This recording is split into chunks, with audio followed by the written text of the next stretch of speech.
তো তোমাদের সাথে কালকে একটি ভিডিওতে তো শেয়ার করেছি, আমরা দুজনে মিলে একটু বেরিয়েছিলাম ঘুরতে যাওয়ার জন্য।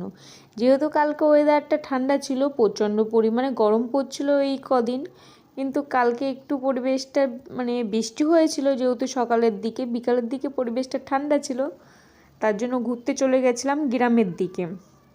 যেহেতু মানে আমাদের বাড়ি থেকে গ্রামের ডিস্টেন্সটা অনেকটা দূর, মানে অনেকটাই দূর, মানে আমরা যেখানে গেছিলাম সেখানে মানে বেশ খানিকটা সময় লাগে, আর আসতেও তো বেশ খানিকটা টাইম লাগবে।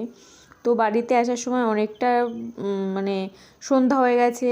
আর তারপর আমরা কিছু জিনিসপত্র কেনাকাটা করেছি মগরা থেকে কিছু জিনিসপত্র কেনাকাটা করে তারপর মোমো খেয়ে বাড়িতে চলে এসেছি। বাড়িতে এসে তো বড়মশাই আবার চলে গিয়েছিল ওর কিছু জিনিসপত্র, মানে ওর কিছু কাজের জিনিসপত্র কেনাকাটা করতে।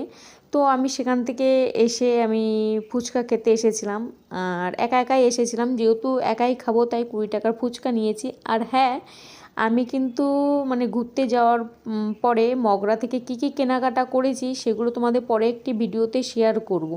আর দেখো আমি ফুচকা নিয়ে নিয়েছি, বা টাকাটা দিয়ে বাড়ি চলে যাব। আর হ্যাঁ, আমি কিন্তু একাই খাবো তাই 20 টাকার ফুচকা নিয়েছি। আর আমি এখন দেখো বাড়ি চলে যাচ্ছি।